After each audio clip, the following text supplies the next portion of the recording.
আমি সকাল থেকে বারংবার উচ্চারণ করার চেষ্টা করেছি যে আজ আমরা কোনো অভিযোগ করতে চাই না, আমরা আনন্দ করতে চাই, উদযাপন করতে চাই।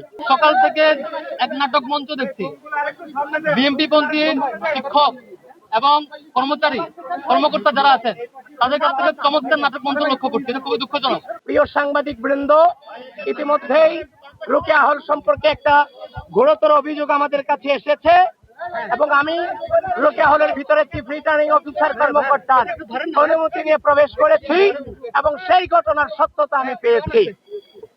একজন শিক্ষার্থী, তাকে যখন ব্যালট দেওয়া হয়েছে, সে যখন ব্যালট নিয়ে গিয়েছে ভোট কেন্দ্রে বুথে প্রবেশ করেছে, তারপর গিয়ে দেখতে পেল সাদিক কায়েম এবং ফরহাদের ব্যালটে আগে থেকেই ক্রস চিহ্ন দেওয়া আছে।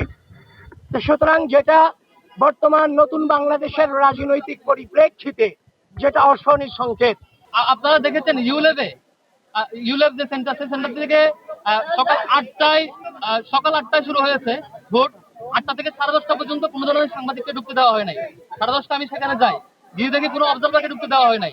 পরে গিয়ে শুনি সেখান থেকে ইসলামী ছাত্র আন্দোলনের একজন পুলিশ এজেন্টকে বের করে দেওয়া হয় এবং 10 জন থেকে 6 জন ছাত্র দলের পুলিশ এজেন্ট ছিল, কাউকে ঢুকতে দেওয়া হয়। কি করেছিল সেখানে? 10:30 পরে যখন আমরা অভিযোগ যাই, আধা ঘন্টা আমাদেরকে দাঁড় করিয়ে রেখে পরে মিডিয়া এবং অবজারভাররা ঢুকতে পারে। এবং অনাবাসিক শিক্ষার্থীদেরকে আহ্বান করছি, প্রিয় ঢাকা বিশ্ববিদ্যালয়ের শিক্ষার্থীবৃন্দ, বাংলাদেশের স্বাধীনতা, বাংলাদেশের সার্বভৌমত্ব, এই বিশ্ববিদ্যালয়ের শিক্ষার্থীদের মানবাধিকার এবং এই বিশ্ববিদ্যালয়ের শিক্ষার্থীদের মত প্রকাশের স্বাধীনতাকে যেন কেউ মত প্রকাশের স্বাধীনতাকে অক্ষুণ্ণ রাখতে আপনাদের স্বতঃস্ফূর্ত উপস্থিতি একান্তই কাম্য।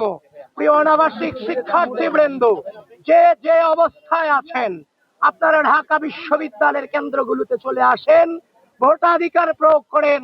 এদেশের মানবাধিকার, বাক স্বাধীনতা এবং বাংলাদেশের স্বাধীনতা সার্বভৌমত্বের চেতনাকে অক্ষুণ্ণ রাখবার জন্য আপনাদের ভোটাধিকার প্রয়োগ একান্তই গুরুত্বপূর্ণ।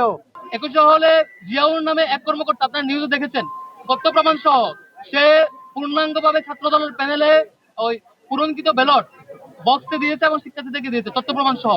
সে অভিযোগ যখন আসছে, সবাই যখন প্রেস কনফারেন্স করছে সেটি দেখার জন্য, টিএসসিতে আরেক বিএনপি পন্থী কর্মকর্তা সেটি দেখার জন্য আমাদের নামে নাকি একটা পেজে চেকবক্স দিয়ে কি করছে।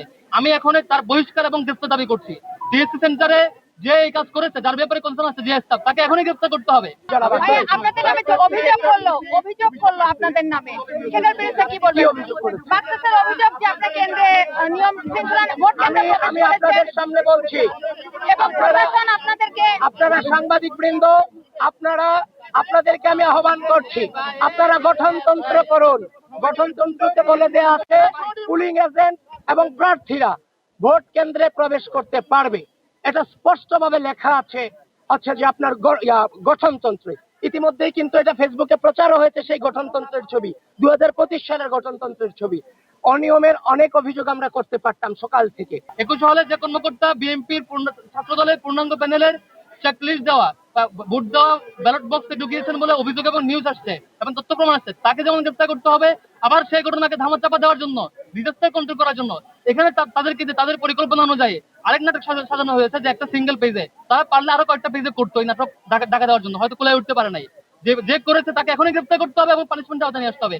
তার এজেন্ডা বাস্তবায়ন করছে, তাদের সাথে কি ধরনের লবিং খুঁজে বের করতে হবে, এটা আমাদের দাবি। হল বুথগুলোতে দুই একটা বুথ আমি প্রবেশ করতে পেরেছি, বাদ বাকি সবগুলোতে আমাদেরকে এতিমের মতো কেন্দ্রের সামনে দাঁড় করায় রাখা হয়েছে। একজন ভিপি হিসেবে ভিতরে কি হচ্ছে তার তো তদারকি করার দায়িত্ব আমার আছে, সেটা তো আমাদের দায়িত্বের মধ্যে পড়ে। স্বচ্ছতার নিশ্চিতকরণের ক্ষেত্রে